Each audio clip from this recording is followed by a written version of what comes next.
আসসালামু আলাইকুম ওয়া রাহমাতুল্লাহি ওয়া বারাকাতুহু। সমাজ কল্যাণ উপদেষ্টা কোনো একটি সেমিনারে গিয়ে স্পষ্টই দাবি করলেন এমন যে আমরা বিজ্ঞান ভিত্তিক মুক্ত চিন্তার সমাজ চাই। আমরা একটা বিজ্ঞান ভিত্তিক মুক্ত চিন্তার সমাজ চাই। এর মানে এটা সুস্পষ্ট যে তিনি ধর্মান্ধতার সমাজটাকে আসলে চাচ্ছেন না। এখন আমি আপনাদেরকে একটা ব্যাপার বুঝাই, তো আপনারা একটু বোঝার চেষ্টা করুন।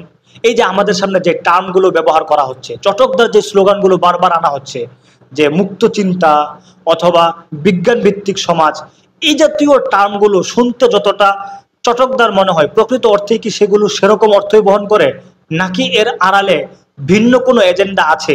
আমরা একটা বিজ্ঞান ভিত্তিক মুক্ত চিন্তার সমাজ চাই। এই বাচ্চাদেরকে গান গাইতে দিন, আপনারা নাচতে দিন, ওদের ভিতরকার বিকাশটা ঘটতে দিন। এই জায়গাটা একবার আপনারা খেয়াল করুন তো। সমাজ কল্যাণ উপদেষ্টা প্রথমে দাবি করলেন আমরা মুক্ত চিন্তার ও বিজ্ঞান ভিত্তিক রাষ্ট্র চাই।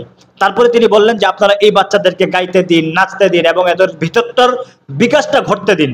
এখন ওনার কাছে যদি আমি প্রশ্ন করি, আমরা যারা জীবনে গান গাইনি অথবা নর্তকীদের মতো নাচানাচি করিনি, আমাদের কি আসলে মেধার বিকাশ ঘটেনি? দেখবেন যে ওরা কি সুন্দর হয়ে গড়ে ওঠে। দ্বিতীয় যে পয়েন্টটা আমি ওনার সামনে পেশ করতে চাই, উনি দাবি করছেন যে বাচ্চাদেরকে গাইতে দিলে অথবা নাচতে দিলে ওদের মেধার বিকাশটা ঘটে। আমি যদি ওনাকে বলি যে নাচা গাওয়ার সাথে আসলে মেধার বিকাশ ঘটার মানে যোগসূত্রটা আসলে ঠিক কোথায়, আপনি কি আমাকে বলতে পারবেন? নাচানাচি করা বা গান গাওয়া এগুলো তো নির্লজ্জতা, অশ্লীলতা।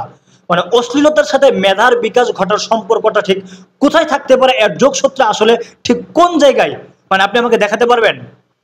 ক্ষুদ্র ক্ষুদ্র নিয়ম নীতি দেখিয়ে ওদেরকে দাবায় রাখবেন না।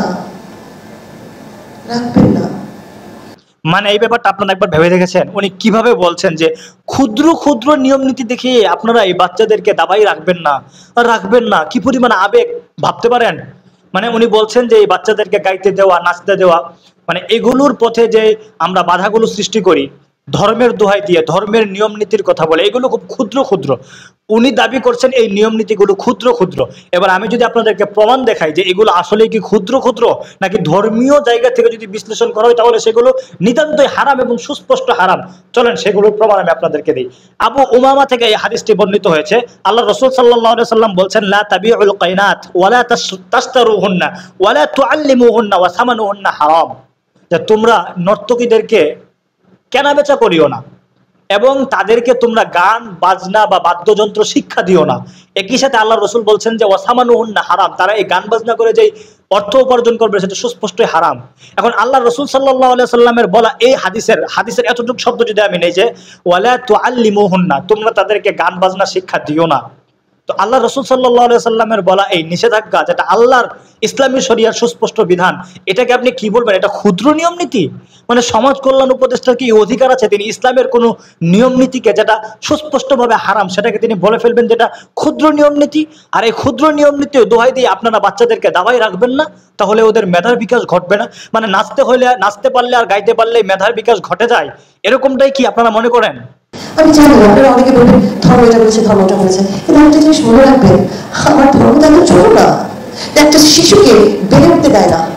দেখলেন এই কথাটা আরো কত বড় মারাত্মক। উনি বলছেন আপনারা এখন বলবেন যে ধর্ম এটা বলেছে, ধর্ম ওটা বলেছে, মানে আমার ধর্ম তো এত ছোট না যে বাচ্চাদেরকে ওরা বেড়ে উঠতে দিবে না। মানে ইসলাম ধর্ম তাহলে বাচ্চাদেরকে বেড়ে উঠতে দেয় না। উনি দাবি করছেন যে ইসলাম ধর্মের বিধানটা যদি এরকমই হয় তাহলে ইসলাম ধর্মটা কত ছোট হয়ে যাচ্ছে। আর ইসলাম তো ছোট হতে পারে না। আর ইসলাম তো কখনোই বাচ্চাদেরকে এভাবে দাবাই রাখতে পারে না। ওদের মেধার বিকাশ ঘটাতে ইসলাম তো কখনো প্রতিবন্ধক হয়ে দাঁড়াতে পারে না। মানে উনি বলছেন ইসলাম তো অত ছোট না। ওনাকে যদি আমি প্রশ্ন করি ইসলাম অত ছোট না তাহলে কতটুক ছোট, ইসলাম কতটুকু বড়, সেই সম্পর্কেই বা আপনার কতটুকু জ্ঞান আছে? মানে মুখ দিয়ে যা আসলো তা মুহূর্তে বলে ফেললেন, বাস ইসলাম সম্পর্কে আপনার এক্সপ্লেন হয়ে গেল। আপনি আপনার মতো করে ইসলামটাকে এক্সপ্লেন করলেন, মানে ইসলাম মানে এটাই সত্য বিধান, এইভাবে আমাদের মেনে নিতে হবে। তাহলে আমরা আলেম হলাম কেন? অথবা এদেশের আলেমদের দায়িত্বটা আসলে কি? ইসলামের সব এক্সপ্লেন তো আপনারাই করে ফেলছেন, আমাদের জন্য কিছু ছেড়ে যান। আবার ধর্ম তো এত সংকীর্ণ না যে একটা শিশুকে তার মনের আনন্দে গান গাইতে দেয় না, যেখানে প্রকৃতি প্রতি মুহূর্তে গান গায়। ওনার এই যুক্তিটা আসলে শুনবার পর আমি হাসতে হাসতে শেষ। মানে ধর্ম কিভাবে একটা মানুষকে গান গাইতে বাধা দিবে যেখানে প্রকৃতি প্রতিনিয়তই গান গায়? এই নাস্তিক যারা নিজেদেরকে মুক্ত চিন্তার অধিকারী দাবি করে, এরা যে এই ধরনের ফালতু বলে কিভাবে আওড়ায় আমার এটা মাথায় ধরে না। প্রকৃতি কিভাবে প্রতিনিয়ত নাচতে পারবে বা গান গাইতে পারবে? প্রকৃতির কি মুখ আছে এদের? মানে না, আপনি আমাকে দেখান। আপনারা তো আমাকে মানে নিতান্ত যুক্তি দিবেন আনসিন ইজ নাথিং, রবরে ওইভাবে আমি বিশ্বাস করি না, কারণ খোদারে তো দেখা যায় না। তো আপনি মানে প্রকৃতি আপনার সামনে গান গাচ্ছে, নাচতেছে, আপনি এগুলো দাবি করতেছেন, তো আপনি আমার দেখান না, আমিও দেখতে চাই প্রকৃতি ঠিক কিভাবে নাচে, প্রকৃতি ঠিক কিভাবে গান গায়।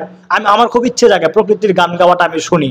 একবার মানে নিয়ে আসেন না প্রকৃতিকে আমার সামনে, ওই মমতাজের ফাইটটা যায় গানটা প্রকৃতি আমার সামনে গাক, আমি উপভোগ করব। প্রকৃতি যদি গাইতে পারে আমার সামনে, তারপর আমিও তারপর থেকে গাওয়া শুরু করব। বুঝছেন ব্যাপারটা? শেষমেশ একটা কথা বলে যাই, এই উপদেষ্টা প্যানেল যে আসলে প্রকৃত অর্থে বিদেশি কোনো এজেন্ডা বাস্তবায়নে চিরতৎপর নয়, এটি কিন্তু আপনার আর আমার অজানা না। अदावत मुझसे क्यों इतनी, मैं तो कुरान का दाई हूँ, रसूलुल्लाह का वारिस, सहाबा का सिपाही हूँ। मुझे है कुफ्र से नफरत, मैं तो हक का फिदाई हूँ।